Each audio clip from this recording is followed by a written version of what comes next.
हुस्न का आंखों से लीजिए, आंखों से लीजिए मजा हुस्न का आंखों से लीजिए। ऑपरेटर साहब इस गीत को मंगा लीजिए। हेलो, ठीक है, शुक्रिया लहजे में कीजिए। कहना है ऐसा की का हो हाई तक क्या गई क्यों? आई हमरा ताकेश्वर भैया बीरबट से हाँ उमा के फौजी बानी उमा के भेजौनी 101 रुपया शुक्रिया नमस्ते बाटे आ 21 रुपया और मिलेला शुक्रिया नमस्ते।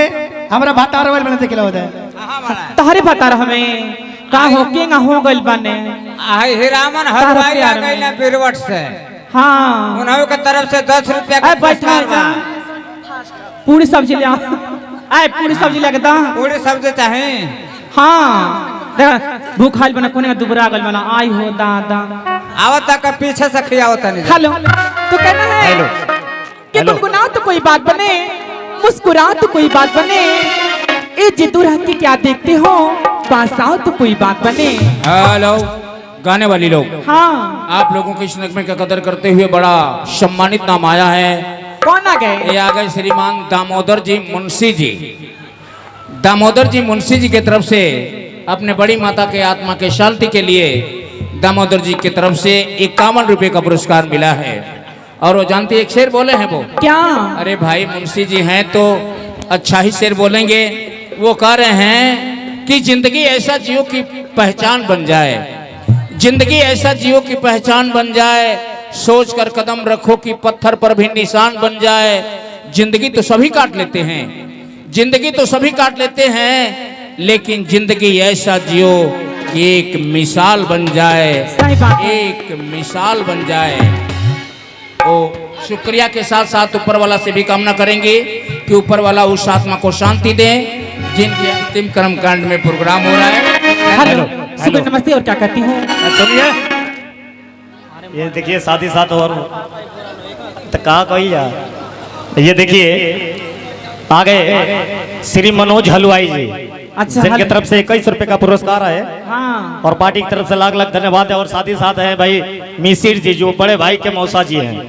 अच्छा हाँ जिनको आप ठंडा बता रहे थे अभी तो उनका लवंडा शुरू हो गया है। अच्छा गरम हो गइल बनी का? चलिए हेलो वो हम तार गायनी हो सुनर बार पाइनी हो अपना राजाऊ के प्यार में सवार गायनी हो।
देखा है आ गए अमरेश यादव सुखलाल छापर से। अच्छा 100 के नोट से 10 रुपया के पुरस्कार देता है। हाँ वो कहता है कि हम जकरा के अपने दिल से निकाल के फेंक दिया उपाय निकल आहे पतरकी के कुमार जान के प्यार करनी तो 4 लड़के के माई निकल।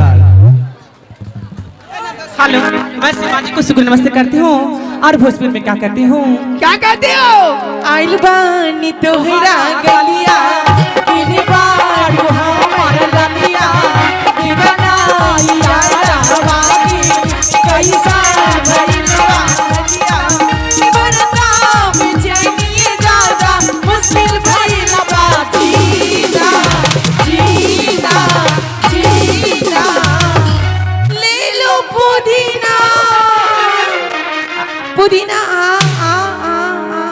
लीला पुदीना लीला पुदीना लीला पुदीना बंगिया की हसीना लीला पुदीना लीला पुदीना लीला पुदीना बंगिया की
रविंदर तुरहा छितौना घाट ग्राम चिकवलिया से वो तहल का मछली लेके आइल बड़े पियावा खातिर भागत तारू जा हां कांटा ढेर बचे पुरस्कार बा और आइए भाई बहुत बहुत शुक्रिया।